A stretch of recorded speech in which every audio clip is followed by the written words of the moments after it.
Assalamualaikum warahmatullahi wabarakatuh. Salam dan bahagia. Perkenalkan, nama saya Wisnu Prajamukti, NIM 2019 008241 dari kelas manajemen A07. Di sini saya akan memaparkan materi tentang metode pengukuran kinerja untuk karyawan dan perusahaan. Metode penilaian kinerja.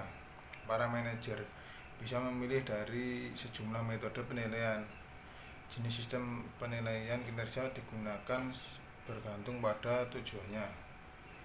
Jika penekanannya utamanya pada penilaian karyawan untuk promosi, pelatihan, dan peningkatan bayaran berdasarkan prestasi, metode tradisional seperti skala penilaian mungkin tepat. Metode-metode kolaboratif termasuk input data dari para karyawan itu sendiri mungkin terbukti lebih cocok untuk mengembangkan karyawan.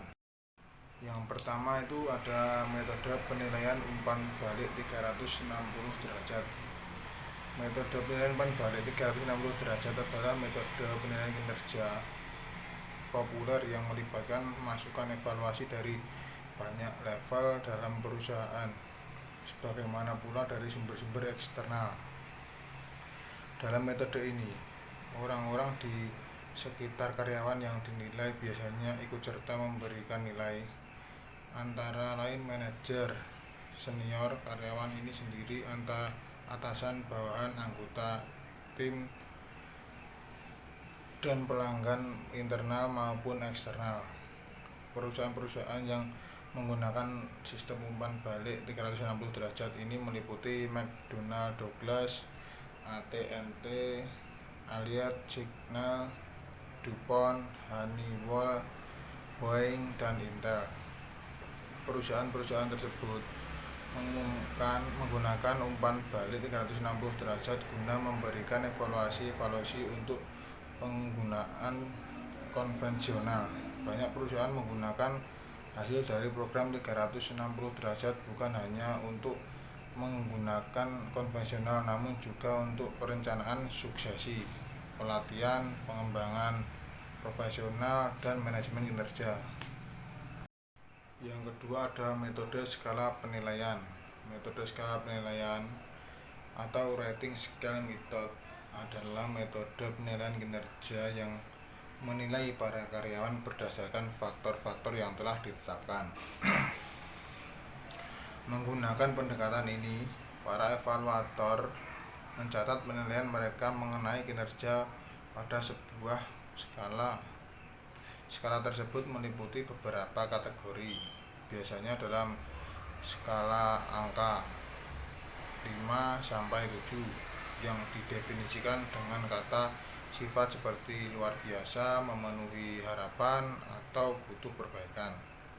Meskipun sistem-sistem seringkali memberikan penilaian keseluruhan, metode ini secara umum memungkinkan penggunaan lebih dari satu kinerja.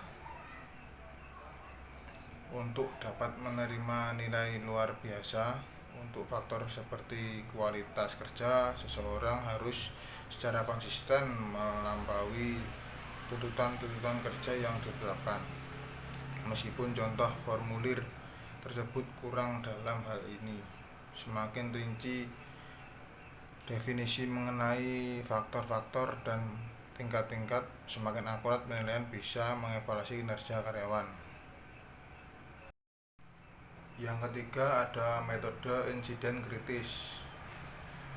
Metode insiden kritis atau critical incident method adalah metode penilaian kinerja yang membutuhkan pemeliharaan dokumen tertulis mengenai tindakan-tindakan karyawan yang sangat positif dan sangat negatif.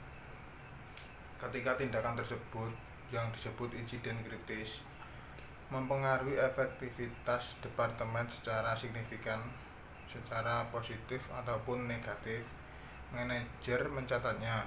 Pada akhir periode penilaian menggunakan catatan tersebut bersama dengan data-data lainnya untuk mengevaluasi kinerja karyawan.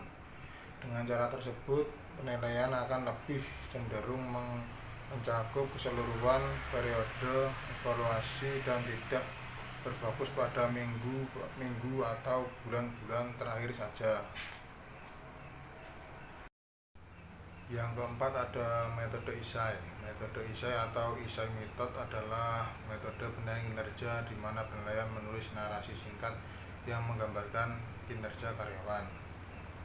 Metode ini cenderung berfokus pada perilaku ekstrim dalam pekerjaan karyawan dan bukan kinerja rutin harian. Penilaian jenis ini sangat bergantung pada kemampuan menulis dari evaluator. Para atasan dengan keterampilan menulis yang sangat baik, jika mau, bisa membuat seseorang karyawan yang biasa-biasa saja terdengar seperti seorang berprestasi terbaik. Membandingkan evaluasi ISAI bisa menjadi sulit karena tidak ada kriteria umum. Namun, beberapa manajer yakin bahwa metode ISAI bukan hanya yang paling sederhana, tetapi juga pendekatan yang dapat diterima untuk evaluasi karyawan.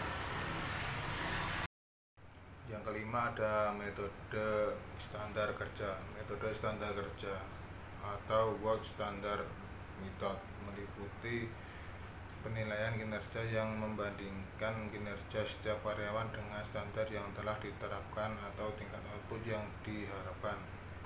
Standar mencerminkan output normal dari seseorang karyawan rata-rata bekerja dengan kecepatan normal.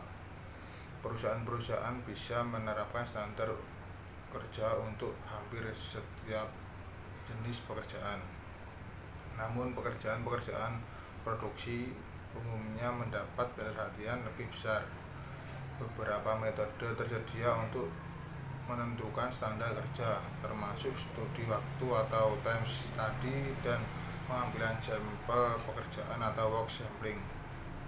Manfaat nyata penggunaan standar sebagai kriteria penilaian adalah objektivitas.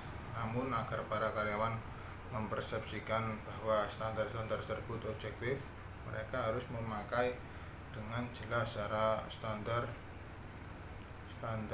tersebut ditetapkan. Manajemen juga harus menjelaskan alasan dari setiap perubahan pada standar tersebut. Yang terakhir ada metode peringkat. Metode peringkat atau ranking method adalah metode penilaian kriteria di mana penilaian menempatkan seluruh karyawan dari sebuah kelompok dalam urutan kinerja keseluruhan. Sebagai contoh, karyawan terbaik dalam kelompok diberikan peringkat tertinggi, sedangkan yang terburuk diberikan peringkat terendah. Anda mengikuti prosedur ini hingga Anda memperingkatkan semua karyawan. Kesulitan timbul ketika semua orang atau semua karyawan berada pada tingkat yang sebanding. Perbandingan berpasangan adalah variasi dari metode peringkat di mana kinerja tiap karyawan dibandingkan dengan setiap karyawan lainnya dalam kelompok. Sebuah kriteria tinggal seperti kinerja keseluruhan seringkali menjadi dasar perbandingan tersebut. Karyawan yang memperoleh angka perbandingan positif terbanyak mendapatkan peringkat tertinggi. Selanjutnya ada contoh kasus. Berikut adalah contoh formulir penilaian kinerja pada PT Kompos Sejahtera dengan menggunakan metode skala penilaian. Penilaian tinggal membubuhkan penilaiannya sesuai dengan kriteria dan masing-masing kriteria memiliki bobotnya masing-masing. Dari hasil pembubuhan maka akan dijumlahkan. Hasil dari penjumlahan tersebut masuk dalam kategori hasil penilaian apa. Dari hasil tersebut maka akan memperoleh saran-saran yang baik bagi yang dinilai. Misal, karyawan tersebut kurang atau sangat kurang, dan kita ketahui bahwa pada kompetensinya kurang, maka dapat diberikan saran untuk mengikuti pelatihan teknik marketing. Misal, jika di marketing atau pemasaran. Sekian penjelasan metode penilaian kinerja dari saya. Kurang lebihnya saya mohon maaf. Semoga bermanfaat. Wassalamualaikum warahmatullahi wabarakatuh. Salam.